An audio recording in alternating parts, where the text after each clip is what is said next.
I'm Megyn Kelly, live in New York City. And tonight,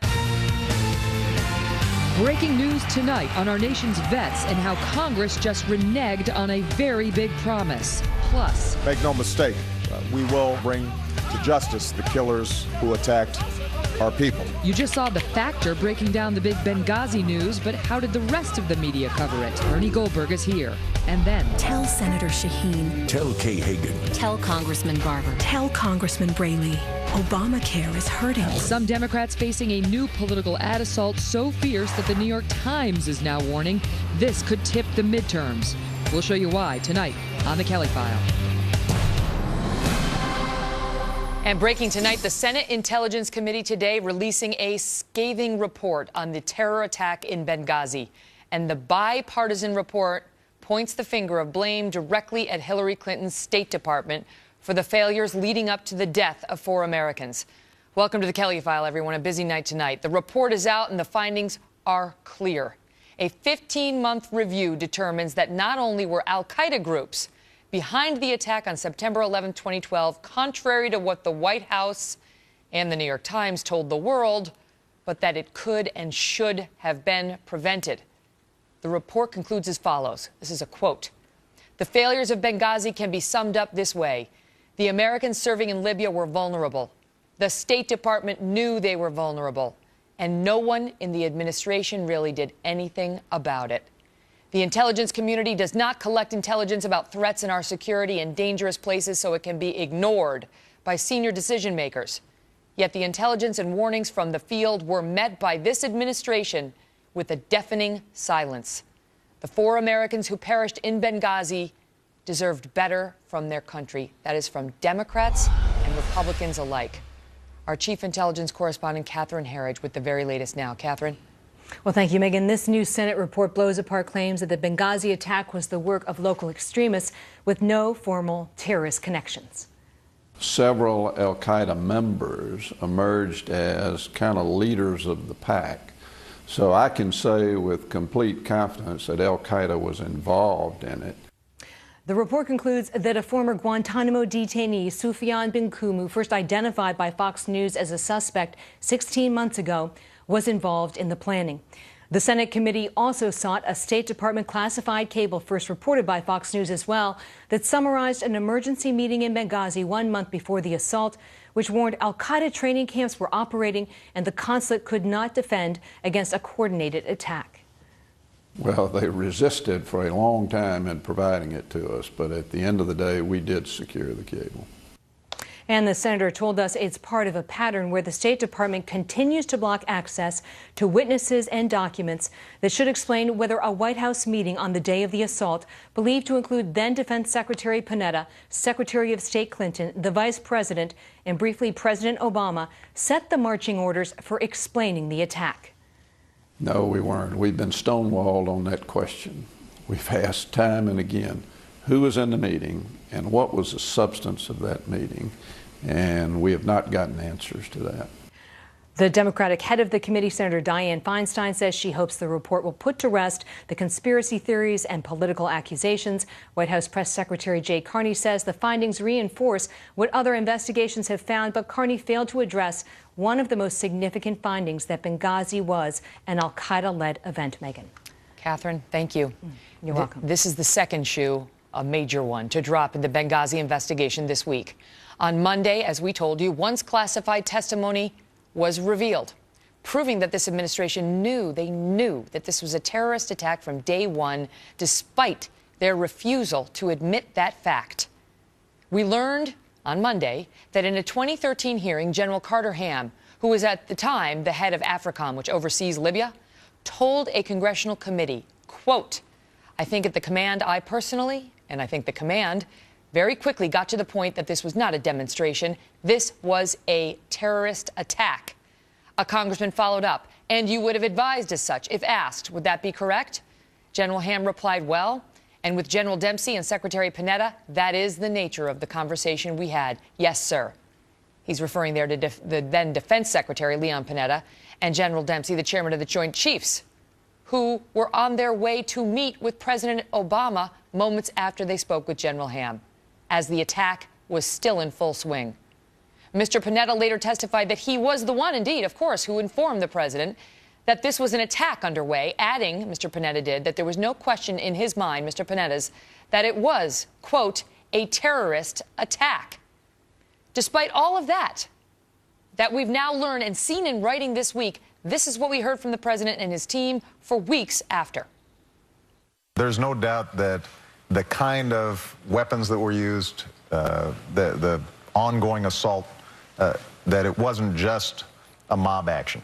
Now, we don't have all the information yet, and so we're still gathering it. We've seen rage and violence directed at American embassies over an awful internet video that we had nothing to do with. We have no information to suggest that it was a pre-planned attack.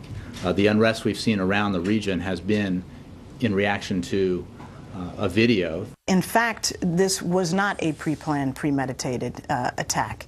That what happened initially was that it was a spontaneous reaction to what had just transpired in Cairo as a consequence of the video. Wow. Mark Thiessen is a former presidential speechwriter, an American Enterprise Institute fellow, and a columnist for The Washington Post. And so these conclusions, in particular this Senate report tonight, Mark, puts the blame squarely on the State Department, saying they had been repeatedly warned and nothing was done. They were not protected, and they had every reason to listen to those begging for Hillary Clinton's State Department to do something they did not. And so I ask you about the political fallout now for the administration and for Hillary Clinton.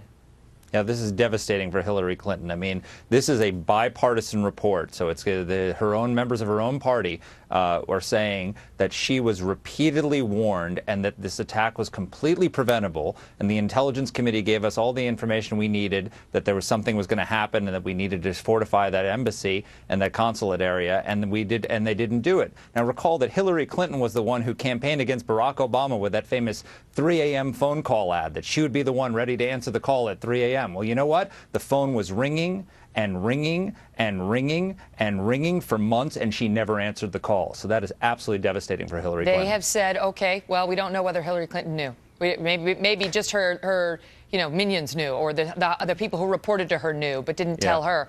And Saxby Chambliss talked about their desire to get to the bottom of issues like that by getting more information from the State Department. Here's what he told Greta earlier tonight. Listen. What Secretary Clinton saw, I don't know. Did you guys interview her? She did not testify before our committee. We don't have jurisdiction over the State Department. We pounded on the State Department for documents as well as interviews with individuals, and we kind of hit a stone wall with them on that. They got stonewalled. Why? Why are they getting stonewalled? I have no idea. And I have honestly, Megan, I have a minimum of high regard for people who always blame their minions. That we're hearing this a lot these days. I didn't know. No one told me. My staff was responsible in all these different scandals. And I'm sorry, Secretary Clinton is the Secretary of State. She is responsible for the embassy. And by the way, why didn't she step up and do those 5 Sunday shows the day after? Susan Rice is not the Secretary of State. She's the Secretary of State. One of her ambassadors was killed on the job for the first time in 60 years, and she didn't even have the courtesy to go out to the American people and explain it to them. And she put it on Susan Rice, who then went out and delivered this line. I mean, there's a lot of questions Hillary Clinton has to answer here. Mark, thank you. Thank you, Megan. This seems like a major story, but you might not know it if you were taking a casual look at the media coverage of Benghazi this week. Bernie Goldberg's with us now. He's a Fox News media analyst. Bernie, the numbers, as you watch, in particular, the mainstream media cover the news of the week, you see a lot about Chris Christie and Bridgegate, which is a story. Right. Not so much about this.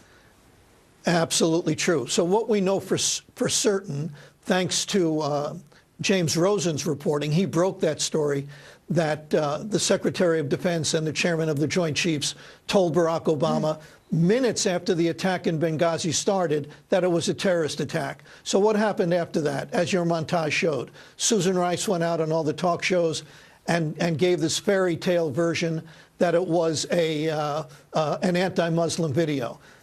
We may have suspected that wasn't true, But Barack Obama knew it wasn't true, and he let her mislead the American people. Then over the next 2 weeks, a variety of members of his administration, use whatever verb you want, lied to the American people, misled the American people, told half-truths, however you want to put it, and the president let them do it. He knew because Panetta and General Dempsey told him it was a terrorist attack. So how did the media cover this, right?